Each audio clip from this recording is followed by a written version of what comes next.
America और Australia के बाद अब आयरलैंड में भी भारतीयों के खिलाफ प्रदर्शन हो रहे हैं, उन पर हमले हो रहे हैं।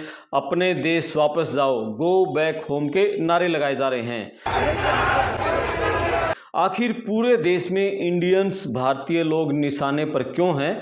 आप दर्शकों के पास कोई इसका सही जवाब है तो कमेंट बॉक्स में जरूर लिखें। वीडियो को शेयर करें, चैनल को सब्सक्राइब करें। मैं आपका दोस्त करमपाल। आयरलैंड एक बहुत छोटा सा देश है और बहुत शांत समृद्ध सा देश उसको कहा जाता था कुछ समय पहले तक है। लोग कहते थे कि यानी आपको शांति की, सुकून की ज़िंदगी जीनी है तो आयरलैंड बहुत अच्छा देश है। लेकिन अब आयरलैंड को किसी की नज़र लगी है, यानी कि आयरलैंड में जो नस्लवादी घटनाएं है ना, रेसिज्म की घटनाएं, वो बिल्कुल नहीं थी, लेकिन अब बढ़ रही हैं। और वो बढ़ रही हैं दक्षिण एशियाई देशों के जो लोग हैं उनके खिलाफ, खासकर भारतीयों के खिलाफ। क्योंकि जो भारतीयों की चमड़ी है ना वो अलग से दिख जाती है। वहाँ जो 55-60 लाख के आसपास आयरलैंड की आबादी है और उसमें चौथे हिस्से की आबादी है वो विदेशी प्रवासियों की है। विदेशियों में सबसे ज़्यादा पोलैंड के हैं और इंग्लैंड के हैं और उसके बाद तीसरे नंबर पर भारतीय हैं। अब जो पोलैंड और जो इंग्लैंड वाले हैं या फिर जो आयरलैंड के लोकल मूल लोग हैं उनकी तो चमड़ी गोरी है, लेकिन जो भारतीयों की चमड़ी है ये अलग से पहचान में आ जाती हैं कि ये इमिग्रेंट है, दूसरे देश से आए हुए हैं, एशियाई देशों के लोग हैं। इसके चलते अब वहाँ अलग से पहचान होने पर उन भारतीयों पर हमले हो रहे हैं, टारगेट करके, ये देखकर कि ये दक्षिण एशियाई देशों के लोग हैं, इमिग्रेंट है, खासकर इंडियंस हैं। तो हमले हो क्यों रहे हैं इस पर बात करेंगे। क्योंकि अभी कुछ दिन पहले ही एक 8-9 साल की एक बच्ची पर है, उस पर हमला किया गया और उसे कहा गया कि अपने देश वापस जाओ। एक टैक्सी ड्राइवर हैं, उन पर हमला किया गया, उन पर 2 बोतलें मारी गई, 2 बच्चे और कम उम्र के उनकी गाड़ी में चढ़े और ग्राहक बनकर और फिर 2 बोतलों से उन पर हमला कर दिया। इसी तरह से एक डाटा साइंटिस्ट हैं डॉक्टर संतोष यादव, वो भी शाम के समय खाना खाकर गली से गुजर रहे थे तो 6 किशोरों ने उन पर भी हमला कर दिया, चाकू से हमला किया और उनका चश्मा तोड़ दिया, उनको हॉस्पिटल में एडमिट करवाना पड़ा। और इसी तरह से एक 30 साल के युवक की हमले में जान भी चलेगी। यानी कि वहाँ जो आयरलैंड इंडिया काउंसिल के अध्यक्ष हैं प्रशांत शुक्ला, उनका ये कहना है कि डबलिन में हर रोज़ भारतीयों पर हमले की खबरें आ रही हैं।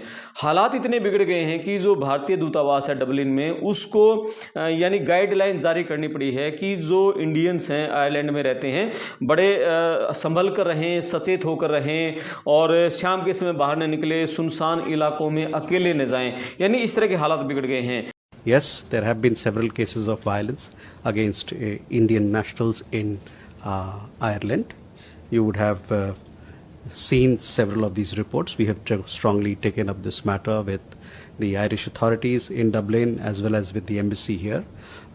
We take note, or we note that both the President of Ireland as also the Deputy Prime Minister and Foreign Minister, they have publicly condemned these deplorable acts of violence. Our embassy in Dublin is in touch with the victims. They are also in touch with our community members and is extending all possible support. We've also recently, you would have seen, we have issued an advisory for Indian nationals resident in Ireland. We hope that the issues will settle. और जो Indians लोग हैं, दक्षिण एशियाई देशों के लोग हैं, वो वहाँ पर इस रेसिज्म के खिलाफ प्रदर्शन भी कर चुके हैं।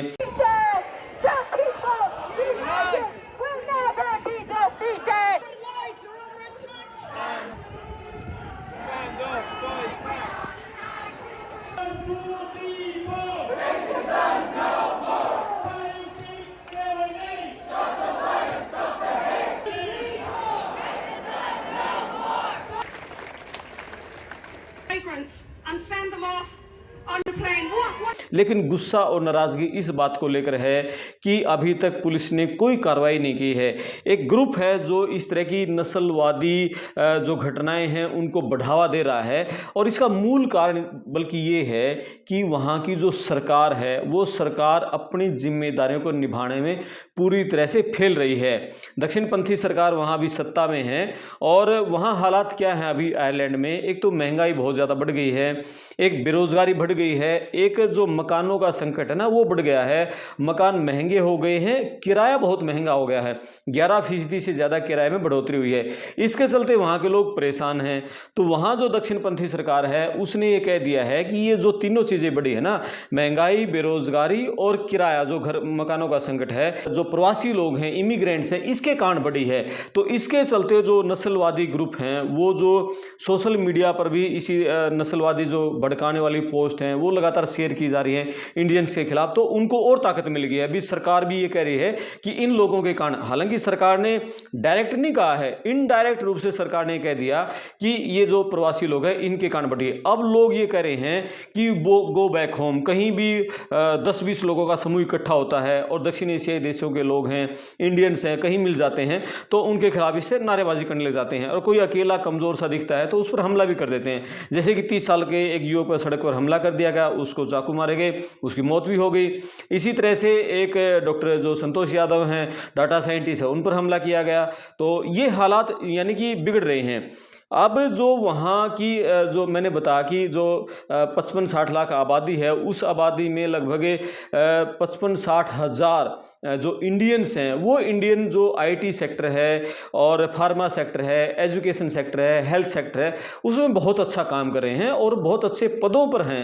इंडियन स्टूडेंट्स हैं, वहाँ कॉलेजों में पढ़ रहे हैं, वो बहुत मतलब पढ़ के और आगे अच्छी जॉब हासिल कर रहे हैं। तो वहाँ के लोगों का ये कहना है कि जो इंडियंस हैं इनके चलते जो घरों का संकट, ये सारी चीज़ें तो हैं ही, नौकरियां भी हैं, वो नौकरियां भी इंडियंस ने ले ली हैं, और हमारे बच्चों में जो बेरोजगारी है वो 4-5% बढ़ गई है, वो सिर्फ इंडियंस के कारण बढ़ी है। हालांकि ऐसा नहीं है कि इंडियंस के कारण ही बढ़ी है, दूसरे देशों के लोग हैं, पोलैंड के हैं, इंग्लैंड के हैं, पाकिस्तान के हैं, बांग्लादेश के हैं और दूसरे देशों के हैं, तो सभी देशों के लोग हैं। आखिर इंडियंस ही निशाने पर क्यों हैं? क्योंकि इंडियंस की एक खास बात होती है, इंडियंस जब विदेश में जाता है ना, वो पूरी मेहनत करता है, वो किसी भी फील्ड में हो, वो क्योंकि उसने घर छोड़ दिया तो अब वहाँ फेल तो यहाँ था ही, वो वहाँ पास होने के लिए गया है, यानी मेहनत करके उसको कुछ अचीव करना है, आगे बढ़ना है। ट्रक ड्राइवर हैं, टैक्सी ड्राइवर हैं, वो खूब मेहनत करते हैं, जो जॉब में हैं वो 2-2 3-3 जॉब करते हैं, खूब पैसा वो कमाते हैं। तो इससे चलते भी उन लोगों में जलन हो गई है। लेकिन कुछ एक चीज़ें तो हैं, देखो हमारे कुछ लोग हैं, वो कहते हैं ना अभी थोड़ा पैसा आने के बाद वो थोड़ी अकड़ में दिखाने लग जाते हैं, तो ये एक छोटी सी कमी तो है, हमारे वालों का जो बिहेव है थोड़ा चेंज हो जाता है और थोड़ा अकड़ में हो जाते हैं। ऐसी घटनाएं हमने ऑस्ट्रेलिया में, अमेरिका में हमारे लोगों की देखी हुई हैं, और लेकिन वहाँ सबसे बड़ा कारण यही है कि उनको भारतीयों से जलन है, और क्योंकि वो जो भी काम कर रहे हैं मेहनत से कर रहे हैं और आगे बढ़ रहे हैं। तो वहाँ जो अभी हालात हैं, उस हालात में ये है कि भारतीयों पर जो लगातार हमले हैं, जो भारतीय दूतावास ने जो लेटर जारी किया है उसने कहा है कि बिल्कुल आप सचेत होकर रहें और सुरक्षित होकर रहें। ये जो नस्लवादी हमले हैं इनको भटकाने वाले लोग हैं। सरकार पर जो भारतीय दूतावास है उसने जो वहाँ के सरकारी अधिकारी हैं उनसे बातें की हैं कि आप इस तरह की घटनाओं पर काबू पाएं। और जो एक नर्स है, वहाँ भारत की एक नर्स है, वहाँ एक हॉस्पिटल में जॉब करती है, उसने सोशल मीडिया पर एक खुला पत्र भी जारी किया है, और उस पत्र में उसने ये कहा है कि उसके सहकर्मियों पर जिस तरह से हमला किया गया, जिस तरह से उसके साथ दुर्व्यवहार किया, तो वो सोच रही है कि निकट भविष्य में जल्द ही वो आयरलैंड छोड़कर किसी दूसरे देश में जाएं या अपने देश वापस आ जाएं। यानी अब लोग इतने डर गए हैं इन रेसिज्म की घटनाओं के खिलाफ, ये आयरलैंड को छोड़कर अब दूसरे देशों की तरफ शिफ्ट होने की सोच रहे हैं। यानी कि जो गैर यूरोपियन लोग हैं वहाँ पर, उनके खिलाफ लगातार माहौल खराब होता जा रहा है, और गैर यूरोपियन लोगों में सबसे ज़्यादा आबादी इंडियंस की है, इसलिए इंडियंस निशाने पर हैं। और जो भारतीय दूतावास के अधिकारी हैं उन्होंने एक आपातकालीन एक नंबर भी जारी किया है कि आप यदि किसी संकट में हैं तो दूतावास के इस नंबर पर आप कांटेक्ट भी कर सकते हैं। यानी इस तरह से हालात वहाँ पर हैं। तो वहाँ आयरलैंड में जो कहते हैं कि जो डबलिन है, डबलिन में जो टोटल आबादी है, उस टोटल आबादी का मात्र 35% तो वहाँ के लोकल लोग हैं और 65% हैं वो प्रवासी लोग हैं, इमिग्रेंट्स हैं। इसके चलते यानी कि आप डब्ल्यू में देखेंगे तो लोकल गोरे कम मिलेंगे और आयरलैंड के और बाहर के ज़्यादा मिलेंगे, चाहे वो पोलैंड के हों, इंग्लैंड को हों, इंडिया के हों, पाकिस्तान के हों, बांग्लादेश के, दूसरे देशों के हों, श्रीलंका के हैं, कहीं के भी हैं। यानी कि आप देखो कि 65% लोग बाहर के हैं। तो इसके चलते किराया तो बढ़ ही गया है, अब 11% किराया बढ़ गया है, तो उनको संकट हो गया। लोकल लोगों को तो किराए की जरूरत होती है। ऐसा नहीं है कि सबके पास मकान है। वहाँ आयरलैंड में जो रीजनल एरिया से आके वहाँ डबलिन शहर में जो रह रहे हैं, उनको भी वहाँ बहुत महंगा किराया देना पड़ रहा है। तो ये हालात वहाँ पर हैं। तो वहाँ अब तो हालात ये हो गए हैं कि मतलब इतना जो सोशल मीडिया पर जो प्रचारित किया जा रहा है ना, रेसिज्म की जो बातें जो शेयर की जा रही हैं, मतलब 14-14, 15-15 साल के बच्चे भी मतलब हमले कर रहे हैं। जो उनके बराबर की उम्र के हैं या छोटे बच्चे हैं, इंडियंस के खिलाफ वो भी नारे लगा रहे हैं। यानी 14-15 साल के बच्चों की मानसिकता भी कितनी वहाँ मतलब बिगड़ गई है, कितनी खराब हो गई है।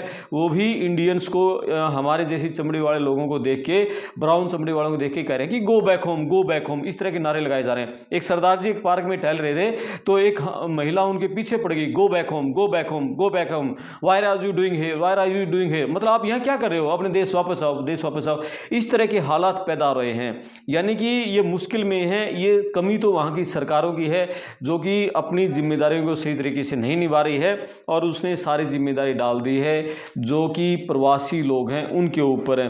तो हालात खराब हैं। उम्मीद है कि जो भारतीय दूतावास है, भारतीय दूतावास ने वहाँ के अधिकारियों से संपर्क किया है और कहा है कि आप इन पर संज्ञान लीजिए और इन हमलों को रोकिए, जो हमलावर हैं उनको गिरफ्तार कीजिए, उस पर एक्शन लीजिए। लेकिन अभी तक इस तरह की गिरफ्तारियां नहीं हो रही है, क्योंकि सरकार खुद ही इनके खिलाफ है। सरकार ने खुद ही जिम्मेदारी इनके ऊपर डाल दी है, इसलिए सरकार कोई एक्शन नहीं लेगी। क्यों? उसको आगे इलेक्शन लड़ना है, उसको सहानुभूति वहाँ के लोकल लोगों के साथ दिखानी है। तो ये हालात हैं। आप इस वीडियो पर कमेंट्स करना, वीडियो को शेयर करना, चैनल सब्सक्राइब करना। मैं आपका दोस्त करमपाल, धन्यवाद।